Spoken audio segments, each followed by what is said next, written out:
Are you an HSP who has a really hard time protecting your energy from negativity?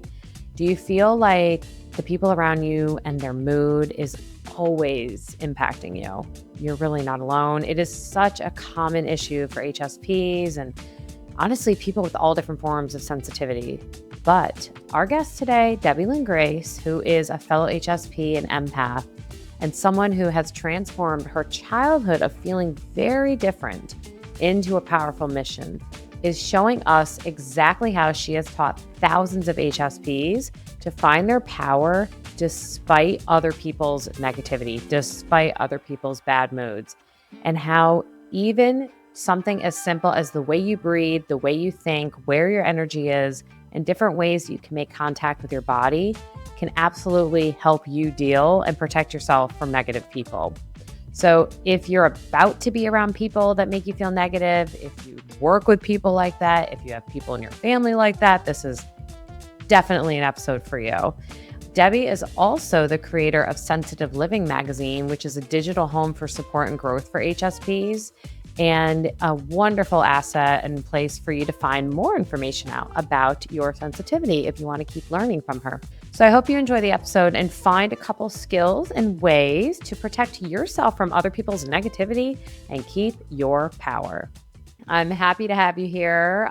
We actually got connected through a mutual, kind of healing in the healing world acquaintance. Mm-hmm. And you are someone so interesting to me because you have taken multiple different paths to find out about your superpowers as a highly sensitive person. And you also have put things out into the world for HSPs. So for anyone listening today, this is going to be a special treat. I'm really excited to have you here today. Yeah, thanks. I'm excited to have this conversation. Really, thanks for having me. Yeah, for sure. So can you tell everyone a little bit about your journey of, I almost want to say like pre and post discovery of HSP? Yeah, well, I mean, I think the research around HSP, especially the work by Dr. Elaine Aron, is relatively new, right? So I'm way older than the work that evolved from that. So starting out, as a child, and the story that I have is I hear from thousands of other highly sensitive people where you're a little different, you can sense things, you can feel people's energy, but you don't have a context for that as a child. Yeah. You just know that something either feels safe or scary. It's kind of your Right. barometer, so to speak, right? And I think growing up and being told I was too sensitive a lot, it made me have a relationship with this thing that I am, of being sensitive, that can create being emotional, having no idea what the chain of result, why am I being emotional, not realizing that I can sense energy. I can tell when something is safe and it's accurate, and when something isn't safe and it's accurate, even though lots of other people can't. So, and having this buildup of, okay, energy around it. So, I think that my relationship, certainly into my early adulthood, was pretty adversarial, with being sensitive, like, because I hated being different. I didn't want to be, different than other people or not belong and feel like it was a bad thing. I felt like being sensitive was a bad thing. And so and I think a lot of people that don't really know what it is and what it means to them, and to embrace it and to embrace the gift of it. I certainly wouldn't have at that point in my life. It was more of a being defensive around it, trying to hide it, not talking about it. And it wasn't really until I started my own business, was actually a marketing consulting business, because that is my actual background, is marketing consulting, my corporate background. Um, when I started it over 30 years ago, what happened was I started to speak internationally, and it was mostly around marketing, but I started to ironically attract other people to help their business that were highly sensitive.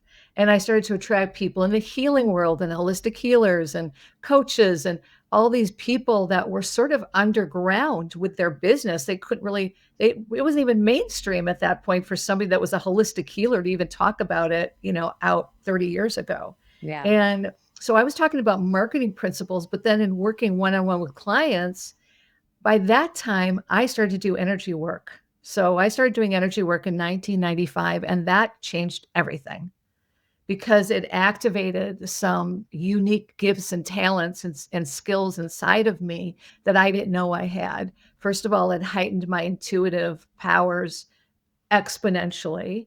So, and I also learned to track energy. So I can track energy in a person or a situation or anything, past, present, and sometimes even future.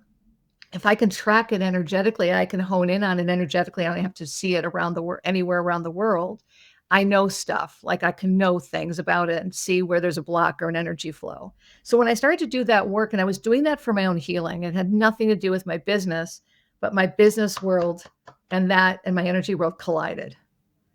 And that was the start of my changing my relationship with being highly sensitive, because it ultimately it became clear that the more I started to do energy work and hone my energy tracking skills and my intuition, the more Mm-hmm. sensitive I became.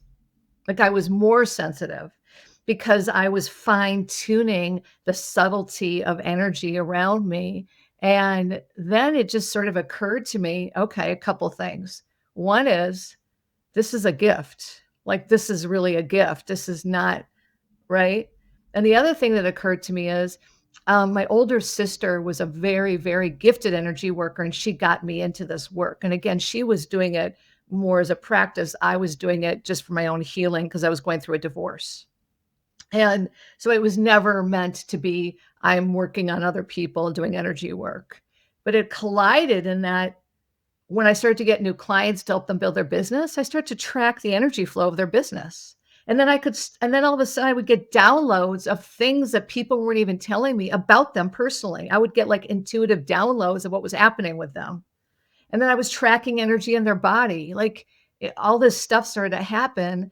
And I needed to get more grounded. So I started working on grounding skills and working on energy protection skills so that I wouldn't take on anybody else's. And before that, didn't know how to do that.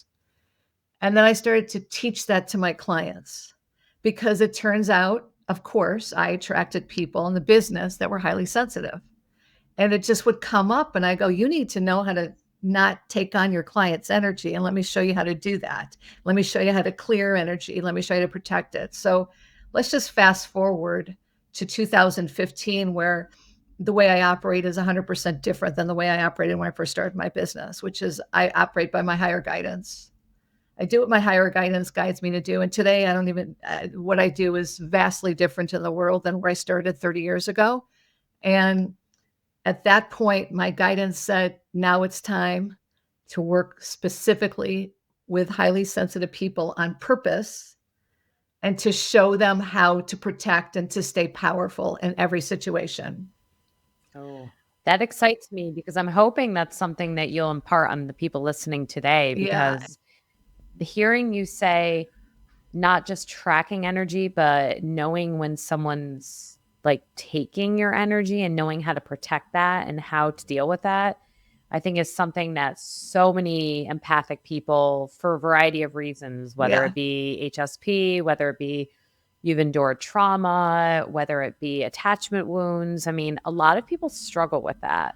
Yeah, they It's do. And so here's the duality of it. Being a highly sensitive person, you're more empathic, you can feel other people's energy and their emotions, right? And then you're more compassionate. So could you feel it, you don't want anybody to be unhappy or sad. But there's a couple of things, there's multiple things happening. One is you don't want somebody else to be unhappy because you can feel their unhappiness. yeah, Two is it makes you feel uneasy. So you want them to be okay so you can be okay if you're yeah, really empathic and you don't have these energy protection skills. yep, And three, it's really a matter of safety for yourself. And yeah, highly sensitive people organize their entire life around feeling safe because they rarely feel safe. And so I started to teach classes, online classes for people around the world on how to protect your energy so that you stay powerful in all situations, including toxic situations, including happy situations, including things that just drain your own energy, in all situations.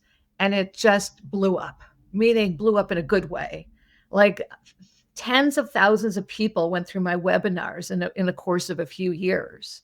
And I didn't know this was going to happen. This was not, I thought, the direction my life was going to take Yeah. me.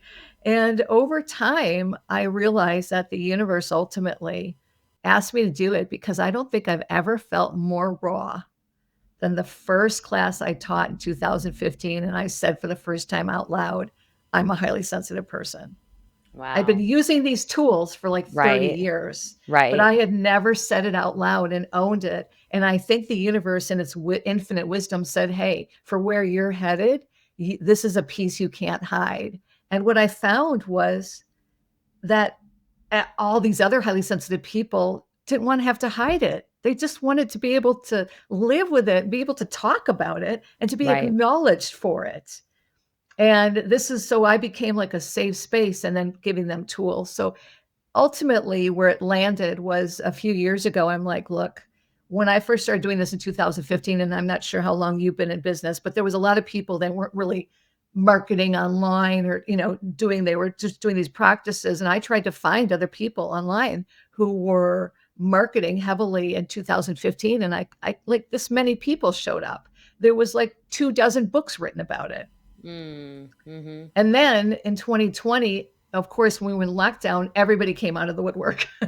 Like Right. hundreds of books were written about it by people who are highly sensitive. All of a sudden, everybody was working with highly sensitive people. And I realized, I go, look, this is not about me. This is a bigger place. And because I have a marketing background and because I know about this, but this isn't where I'm headed. This isn't my life's work of where I'm headed, but I'll always be working with highly sensitive people. And that's when I launched the magazine, Highly Sensitive Living Magazine, because I wanted to find people like you and other experts who delve and specialize with various specific aspects of being highly sensitive so that I could, use tools way beyond what I was teaching.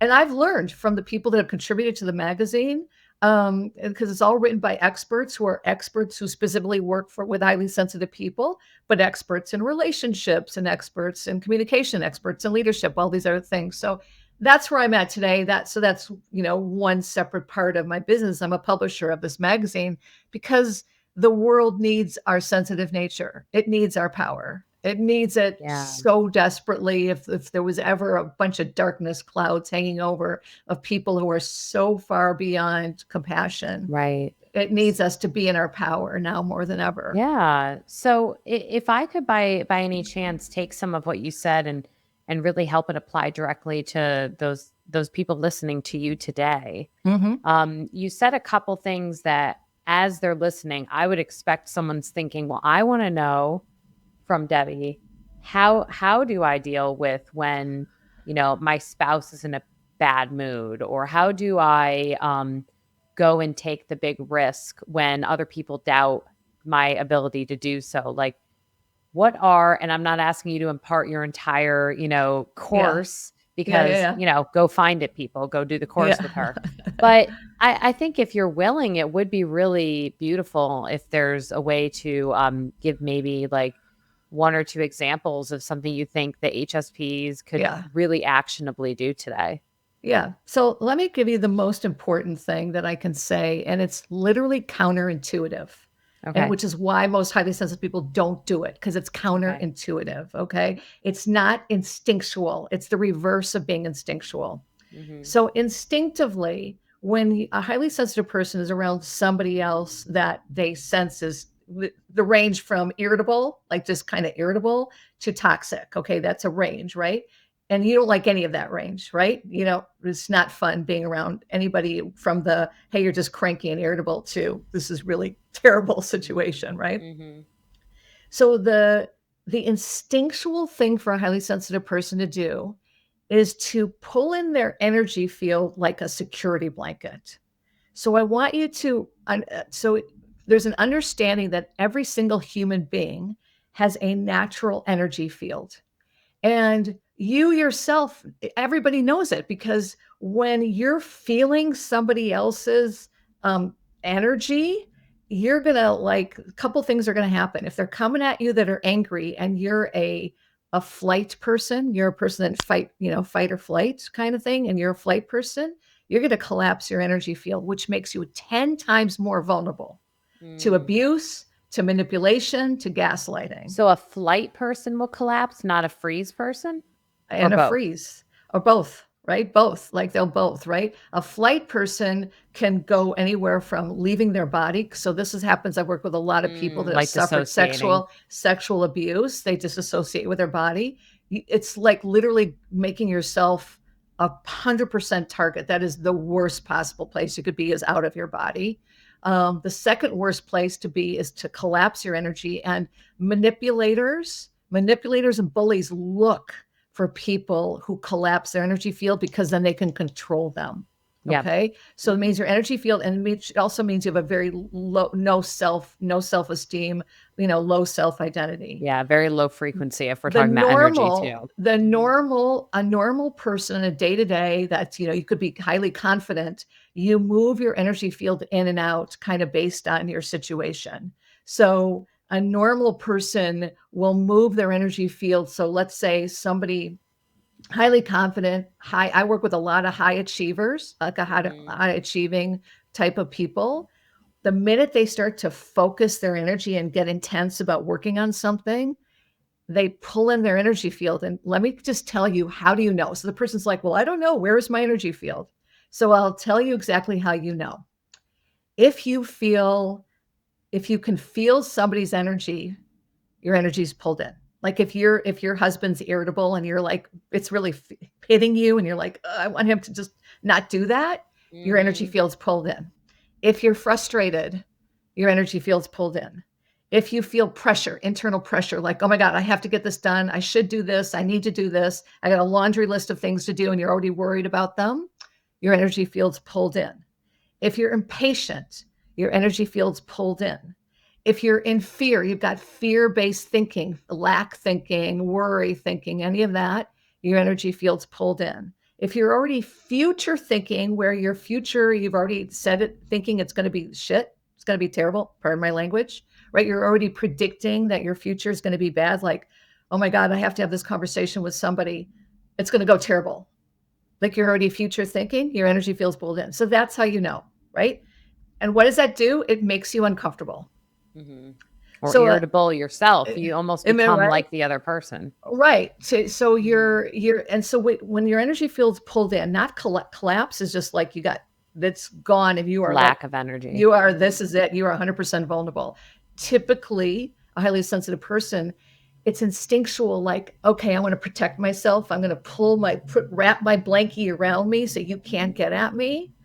But if that worked, you wouldn't also be irritable, or you would also be impatient. I'm so intrigued because I feel like I'm getting called out a little, because I have this like thought that, well, if you're having your stuff, I do need to distance myself and protect myself. So I am, for anyone not watching, I'm almost like somatically pulling in with my hand. I thought I was doing the right thing, but basically what you're saying is, no, you're not doing the right thing. You're not So I'm dying to know what I should be doing instead. Because so I'm going to tell you, but I think you have to understand, how do you even know if this is what you're doing? Yeah. So I just wanted to say, like, how do you know I love what you're that doing? description. I really appreciate that. So I'm going to give you an analogy first, so that you can see, oh, wait, this really is not the right thing to do. Okay. So I'm going to give you an analogy. So we're in a room. Let's say you walk into a room, and the room comfortably could hold like maybe 15 people standing, milling around. Okay, so it's not a large room, maybe comfortably 15 people. I'm looking at my office. It's about the space I'm in. Yeah. Okay, so comfortably 15 people. But if all 15 people are in there, you're already starting to do it, aren't you? You're already starting to I mean, like I wouldn't love it. Yeah, right? Like people are in your face, right? Yeah, and you're like not feeling it, right? What happens if one person in that room starts to raise their voice? Everyone does. Right? It starts, everybody tenses up. Everybody's like, oh, like you can feel it, because they're in a small space. Now, let's take those same 15 people and let's put them outside on the beach. Yeah. Like you do. Somebody raises their voice, don't care. don't care, right? Right. They raise their voice, not your problem, right? Because what is there? There's space. Right. So Okay. do you get when I say your I energy do. field, if your energy field's pulled in, all hell breaks loose, especially for a highly sensitive person. It exacerbates your experience with your sensitivity. It triggers your nervous system exponentially the more you Interesting. pulled in your energy field. I could see that. Okay. So you want to be expanded because in an expanded energy field, even though it's counterintuitive, if you're sitting in that room now and your energy field is expanded way beyond the walls of that room, somebody raise their voice, you like rose your eyes like there they go again. Right. You're not attached to it. It's annoying, but you're not attached to it. You don't have to make them change. You get to decide like, okay, I'm just gonna leave the room. Or you know what? Can you just lower your voice, please? It's not appropriate. You have boundaries. You have really strong boundaries, but the boundaries aren't your energy field. They're a knowingness of you staying in your power. That's a boundary is you staying in your power, hmm Okay. right? So now I have questions. So your Sure. power is, I think I need to know the difference. I have three questions now. And you're Sure. probably already going to tell me this. The difference between your power and physical boundary or versus, I guess, perceptual boundary, the difference between your energy. And then also, I just can't help but wonder like, if you're if someone is in the room, if in the 15 people someone is in the room and I feel like I want to pull in and get away from them, it feels like normal survival.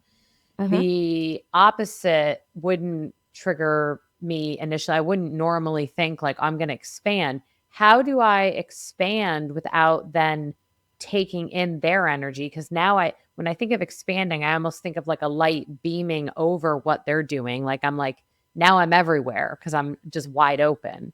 Right. So, one, how do Okay. I expand without taking you in? Two, what do you mean by power and boundary versus energy? And three, is it physical boundary or is it perceptual? Good luck. Okay, yeah, right. Let me see if I can narrow these down because they're all interrelated, and which is Yeah, I why you're know. asking the Yeah. question, right? They're all interrelated. So let's talk first about your power and a boundary, because this is Okay. something that, all of my courses that I've ever taught, this is what my life's work is about people activating their power. Yeah. So understand we relate to power differently in society than what I'm talking about. Okay, society's version of power is power over. Like I have power over you if I'm smarter than you, if I make more money than you, if I have more authority than you, if I'm prettier than you, if I'm stronger than you. That's how society rewards power. That's not what I'm talking about. I'm talking about internally, the power you possess is your full authenticity of everything you're wired for that you get to use and be in the world. And part of that power is being highly sensitive. It's a freaking gift. It gives you access to a level of intuition that somebody that's not highly sensitive will never know unless they Absolutely. actively work on that skill. It gives you access to a level of compassion that people like, it just is automatic that we really need in the world. It gives you access to being a leader of light, just a being of light. That's what I mean by power. Mm, So, your power, when you're fully in your power, it needs space. It needs space because you are such a huge beam of light. And especially as a highly sensitive person, you were born this massive beam of light, and society is wired for non highly sensitive people. The minute society said, look, I want to have power over you, and hmm being sensitive, is there something wrong with that? You got a whole distorted view of what being powerful is or isn't. So let me just take this back and realize, by embracing and understanding, power is such a strong sense of yourself that you can, without being affected, go, this is or is not okay with me. This is what is in harmony with me and what is not in harmony with me. And one of the things that I always work with my clients on is, you're going to create, if you want to be the most powerful person in the world, you're going to create a life of harmony. Because the thing that highly sensitive people are so gifted at, which they don't honor mostly, is what is and isn't in harmony. what spaces, what people, what circumstances, what environment, what Yeah. Oh, it's so temperature. funny you say that. In my office, there's 9 of us. I can walk into each therapy room and tell who the HSP therapists are and who are not based on our room. Yeah. Like who has order, who puts things away, whose plants are watered. Like it's, and it's not even like you can have, I've got a couple who are like ADHD HSPs, and even them, like at the end of the day, you can feel that they crave the harmony in their room. So they put more Yes, into it. because we crave that's all we crave is harmony. Now, Because then we're not in a threat. yeah, so every gift has a challenge, okay? Yeah. So being highly sensitive is a gift that has challenges. Right. If you don't work in harmony with your sensitivity, you will overtax your nervous system.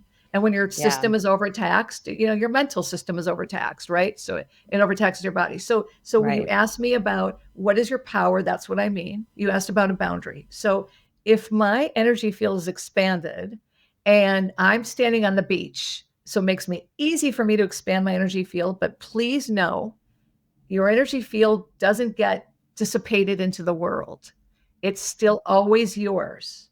So your energy field, yours, Amelia, Amelia is going to have a boundary somewhere. It's going to stop somewhere a mile, this side of the beach and a mile that side of the beach. But because you're in nature and it's expanded, you're like, I'm good.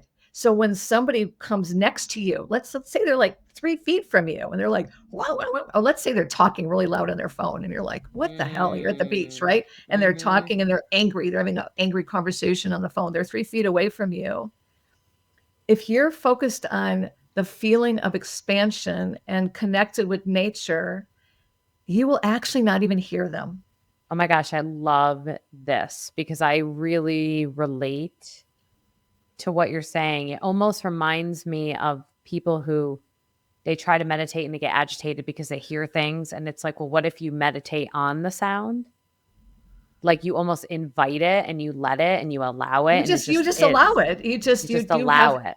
So you'd have no attachment to it. So the Right. thing when somebody has their energy field pulled in, they have attachment because they feel it so intently. It literally amplifies I the could see that. constriction they're feeling.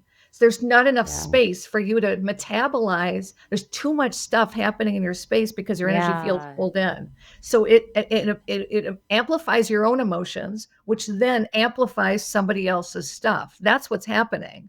Now, if you're not amplified, if you're just being powerful and being present without any attachment to what's happening around you, Yeah. it gives you the space to seek harmony. First of all, it gives you the space to seek people that you are naturally harmonious with, to seek relationships that you're naturally harmonious with, to seek environments and set up the environment you want that you're naturally, so that helps you. It supports you being powerful. And I highly encourage that, right? So hopefully, so when I said give strong boundaries, when you're feeling powerful, you're setting a boundary because you have access to being centered and grounded to go, hey, I can make a discerning decision, and here's my decision. Knock it off. Like, really, please move 3 feet, 3 more feet away from me, or please exit this door now, or Yeah. It's so interesting because as you're talking about this, I'm thinking about times when I'm in conflict with strangers, and the difference between what I feel like then versus what I feel like with my husband when I'm in conflict with him. So, for example, the last time I was in conflict with a stranger was it wasn't like a major conflict, but um, I just think this is such a like a bizarre scenario. It's worth sharing. But I'm at a pumpkin farm with my kids. It's the fall. We're like having a great day, and then I see this woman who was photographing her young daughter and yelling at her daughter for not looking good in the photos. yeah, yeah. Debbie, Oh, mm-mm. I could feel my hand just like going into a fist going, are Uh-uh. you serious? Because I'll bet you Uh-uh. could literally feel the daughter's reaction to that. Like, I I was bet you could like tune in. Yeah. so upset with how this woman was talking to her daughter. And it was almost like Yes. as a therapist and as a mom and as an Mhm. HSP, it was like I could fast forward in rapid time to how this girl was going to take this message into the rest of her life. Yeah. So part of me just got like that an immediate retraction, almost like a revulsion to like the behavior.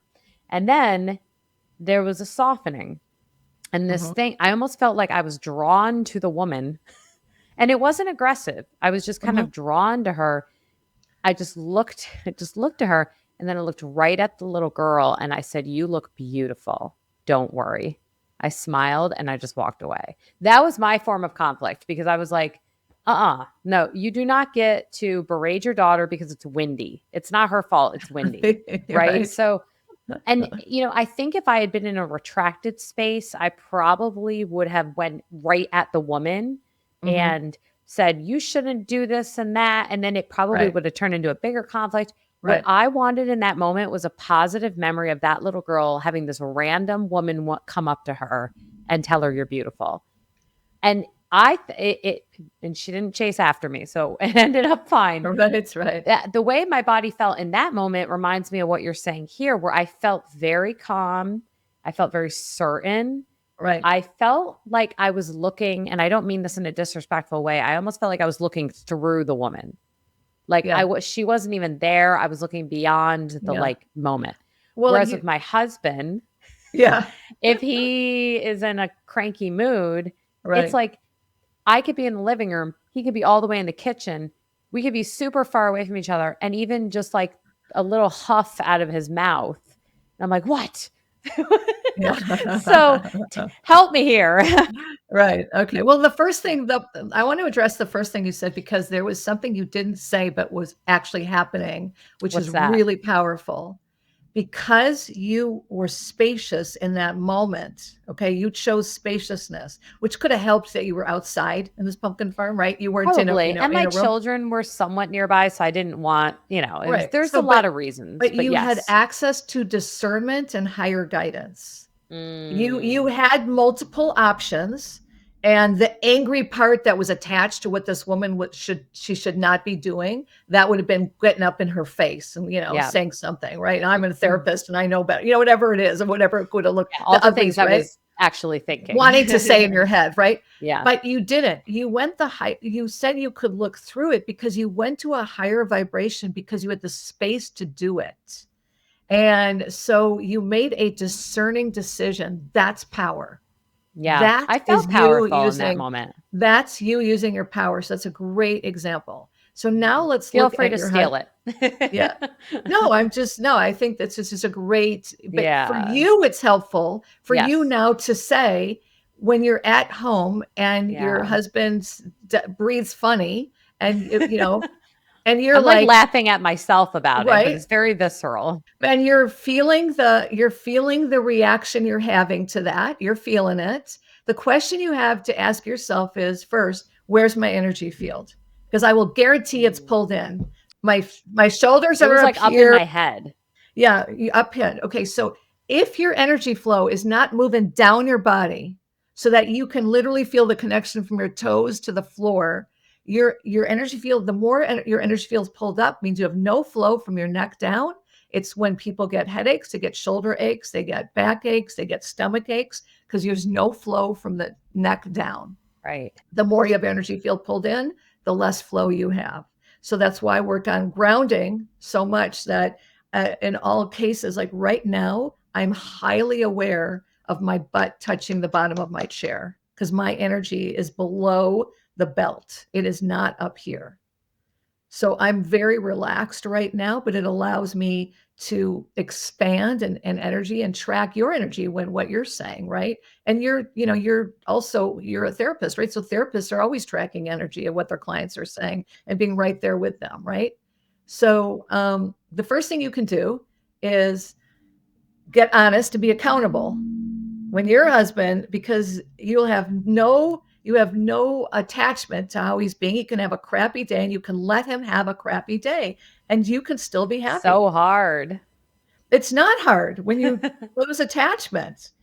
When you lose attachment. So if your energy is expanded, you go, so all you're responsible for, and I'm saying this to everybody, all you're responsible for is where are you able to access your power? Where's your energy field?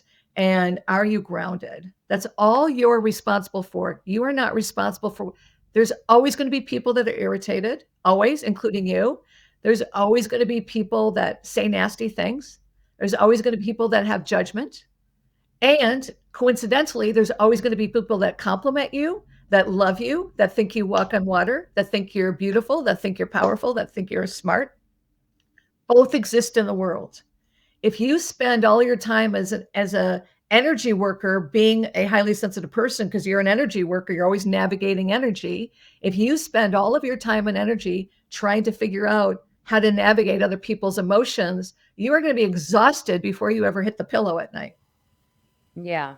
No, I mean, it's very true. And it's interesting because you mentioned being a therapist. I feel different energetically when I am in the therapy room versus it's a funny comparison, but I'm a big gum chewer. I love chewing gum. I don't know why. It's like that Uh-huh. oral fixation thing.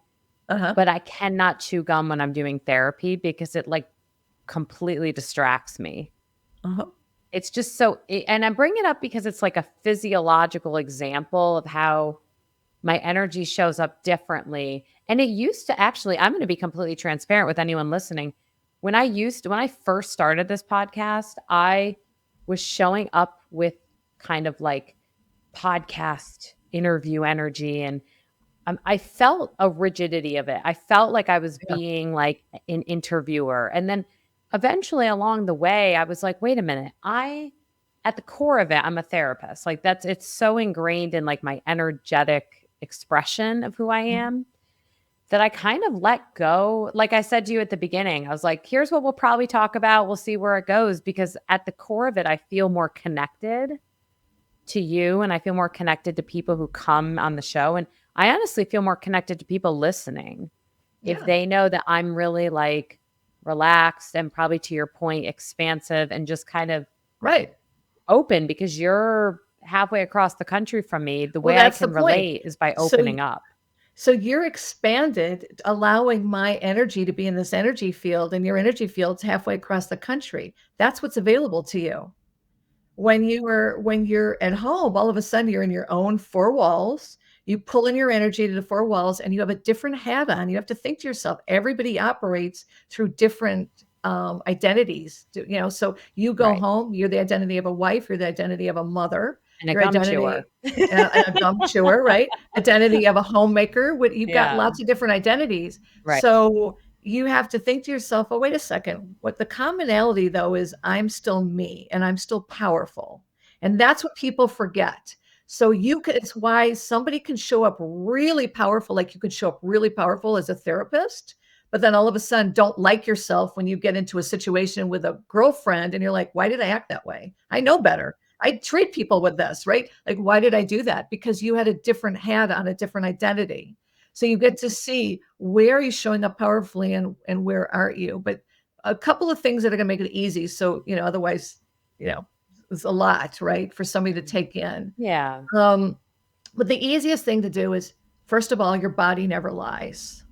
So let's Very say true. you're in a situation where somebody else is getting agitated. They're not your husband. You don't even know who they are, but they're in your space, right? And the first thing you would do is you would take some deep calming breaths and make sure that you're sitting up straight with your back against your chair. So your torso is all the way so that your back is fully supported by the chair and your feet are flat on the ground. And you take deep belly breaths all the way up, slowly inhaling and exhaling, and do it like 3 times until you feel the energy just draining down your body. And so you can start to feel you're more and more molded into the chair. That's how you know your energy is moving down. When that happens, it makes it easier for you to expand your energy field. It makes it easier. You start to lose attachment to what that person's doing because you're now focusing inward on being powerful and accessing your power. You can't access your power when you're not grounded. And when your energy field's pulled in and you pull your physical energy up, you're not grounded. So that's the first thing you can do. So if you're knowing that your husband is irritable like 2 rooms over in your house, it means your energy field is not only pulled in, but your body is cut off from the neck down. Yeah. So I the could see first thing that. you can do is literally just, here's my solution to that one. Take some deep belly breaths and get really connected to your chair And then put your awareness on your foot connecting to the floor. Put your awareness on your butt touching the bottom of the chair. Put your awareness while you're breathing deep. That'll help you get grounded. And then from that space where you're like, oh, I'm back. I'm back in my body. I'm back. I'm feeling my body again, back in my body. Then I'm going to just send my husband some happy thoughts from right this chair without him even knowing it. I'm just going to start sending him some happy thoughts like, I love you. Life is good. We've got the best family ever. I love hugging you. I love kissing you. Like, just have those thoughts in your head without even having a conversation with him, and just see what happens.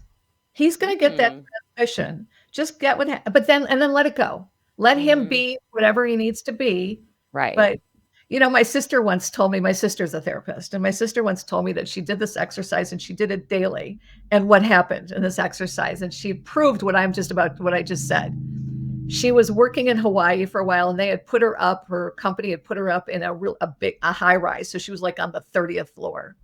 So every day when she was leaving her corporate apartment to go to wherever the office where she was working, every time she got in an elevator, she would smile at the person coming into the elevator when she was on, and she would send them a happy thought. She would send them a happy thought, not say anything, just send them a happy thought. She said every time she did that, every single person that got off the elevator turned around and said, have a great day to her when they left the elevator. Interesting. I mean, I could see that. I could see that one just from a kind of like, if we look at it just from an energetic, unexplainable space, right? Just the beauty of all that. And I mean, honestly, too, I'm sure we can pull science into it too, where 100%. we emit different, I mean, like salt lamps, for example, are a great example, how they emit negative ionic charge, which helps release stress. Like, to your point of the beach, wide open spaces and moving water. Also, you're like in a beautiful place of the world that has some good moving water. Aren't you kind of near? Are you near? Yeah, I'm in San Diego. Yeah. Oh, okay, right. So it's near wide. It's gorgeous, right? It's beaches and spacious. So all and these spaces have negative ionic charge, whereas stress actually has positive proton. Like, we emit it out of our body. And so even just if you look at it from the standpoint of balance, I could see even that just but kind of supporting what you're saying. It's that. So all I'm saying is, when you are grounded first, so you can find flow in your body, and as a highly sensitive person, is essential.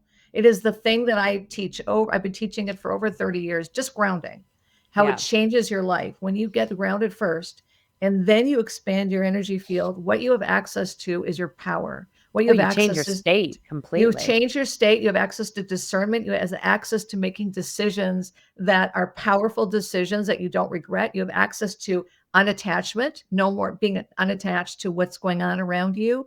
It changes everything. So I'll give you one last tool, which is, I was taught by my older sister, who was an energy worker. She probably taught this to me 40 years ago, and I still use it to this day. And it's a real simple tool, because there's going to be times when somebody vomits on you energetically. You know what I'm talking about, right? You didn't expect it, right? Right. So like, all of a sudden, let's say you were at that pumpkin farm and you weren't paying attention to that woman, and she was in a cranky mood, and you walked by her and she looked at you cross-eyed, and all of a sudden she said something incredibly rude to you when you didn't even engage, different scenario, right? That's somebody vomiting on us. We're not always prepared. You can't always be like, have armor on and be prepared for when somebody puts that energy in your direction, right? So this is a tool. It's the best tool on the planet. It's called Mind Not Mine. And there's a science behind it. So 9 Mind is taking your dominant hand and tapping your chest. Okay. Tapping your chest. Okay. And as you're tapping your chest, you're breathing in, you're inhaling, and you're saying in your head, mine. And what you're doing is you're telling your body, this is my body, because somebody just vomited and put something into my body that is foreign, that I do not want. So you're saying to your body, mine, this is mine. And as you exhale, You exhale and you breathe out and you push your hand away from your Not body and mine. go, not mine. Okay. Now, what it looks like for me, if I'm doing it, it's like, so road rage. Okay. Road rage gets me. Somebody just does something that could literally almost killed me or killed somebody else or whatever. Yeah. I'm doing it in my car until all of a sudden, big body sigh. You know, you've done it. You're done when you big body sigh. I used to work at a bank that was so toxic. This is before I started my business. Such a toxic environment. And I would be in these, I reported to the person who reported to the CEO. I mean, I was a vice president. There was not a lot of layers between me and the head of the entire bank. And I would be in these meetings with these higher up people that are above me, and they were vicious. I've never seen anybody be so unprofessional in my life, and they were vicious. And I would come out of there and I literally developed migraines, like Wow. horrible 3-day migraines, like horrible migraines from this experience. And so I'd have to go into, the only way to get that out of my body was to go into the bathroom as soon as the meeting was over and sit in a stall and do that, and then wash my hands to clear the energy until my body would get back fine again. But the mind, not mine, I'm telling you, it is the best thing. You know, if I had been I in that love that. scenario, if I Yeah. had passed that, the woman with the at the pumpkin patch, and I'm not a mother, but I would have felt the child, I would have felt her energy, the mother's energy, I would Yeah. have felt the child's energy, and I probably would have been close to tears, right? I would have felt immediately. So I would have myself would not have said something just because I'm not a mother, and I get exactly what you did. I wish I had the guts to do something, and maybe I would have. I might have made that decision, Maybe you but will. I still took on that energy, right? You still Yeah. felt it, you Mhm. processed it. I would have then gone as soon as I hit my car, mine, not mine, so that it's not staying. Because if you let that body, that energy, somebody else's energy fester in your body, it clouds your thinking and it drains you. It literally drains you. Yeah, I So really like that because you're actually creating an extra couple layers to something I was already doing with clients where we would use the mantra like I don't own this as a way to like not take on other people's energy, but what you're offering is something that's even more layered but still simple where uh-huh. it's including physical contact, a little bit of tapping, which is always nice, breath work, which is always nice, Yeah. but also the reminder that it's not just I don't own this. I think that's where I was getting it wrong. I was just ending with I don't own this. I wasn't Yeah. also It's in your bringing in DNA what I though. do own. Yeah, right? And Yes. you're also, it's still in your body. You can say it all you want in your mind, but it is Yeah. physically in your body, and you need to clear that out of your body. And so when I do, and I don't know if you do this as a therapist, but I'd highly recommend it because I do a lot of online retreats. We do really high level, I go to some really high vibrational work. And when I'm doing that, and there's all these people here, everybody's bringing in their own stuff, right? And so now there's a group energy field. So before I do each session, I say, okay, everybody clear your energy. Because what'll happen is somebody will have a breakthrough. They'll start crying, right? Everybody else is highly sensitive in the group. They just want to love all over that person. And I encourage everybody, just love, just send love as much as you can to that person. But they've also enmeshed their energy with that person. Right, So I right. always say, clear your energy. And it's really simple. You brush off your arms, you brush off your legs, you brush off the front of you, you brush off, the back of you as best as you can. I would do that in between each client session. Mhm. Mhm. Yeah, I It- mean, I don't know if I do something necessarily physical, but I love that idea. I definitely my clients know that I have like a 5-minute buffer between everyone and it's my yeah, time to use a restroom, drink some water, have a snack, like just whatever it is, like attend and it usually does include attending to my body in some form. It right. might be getting up and stretching. It might be it's rarely is it doing notes. So- but it's something that like recalibrates a bit. Yeah, So I could see yeah, how if I have a particularly like transference experience, maybe I'm yeah. really over identifying. I could see how I would need to do the mind, not mine. I think energetically between sessions, I don't feel as drained. It is just more so my high sensitivity, my empathy gets more triggered the closer I am to someone. which I Right. think makes sense. I think Well, that a and you lot of do people can understand that relate to that. all words have energy to them. All words have energy to them. And the minute you're tracking somebody else's emotions, to some extent, your work involves enmeshing your energy with them so that you can track their sensitivity, you can track how they're thinking, and you can go beneath the layers. Well, I think And that's that why, yeah. Oh, I was going to say, I think that's why after doing this for over 20 years, I'm very particular about what kind of clients I work with now. 100%, which is great. You can be more discerning, Yeah. but it Yep. doesn't mean you're not taking you look, the minute here's the deal. That what my response to this is if that were the case and you weren't taking on other people's energy and you're good, like you're good, it would be the equivalent of never taking a shower. You know, like you can go through the day and not feel super dirty and like, okay, I'll take a Yeah. shower tomorrow or whatever. But does that mean you didn't accumulate dirt in your body? It's just we accumulate energetic dirt the minute you wake up and you turn on your phone. Oh, You've already yeah. been and you read your emails, and then you read the news, God forbid, and then go out to the grocery store. All of that is basically energetic dirt you're taking on. So it's just a good idea for highly sensitive people to continually cleanse themselves, and because it gives you more space and more access to your own power. It just does.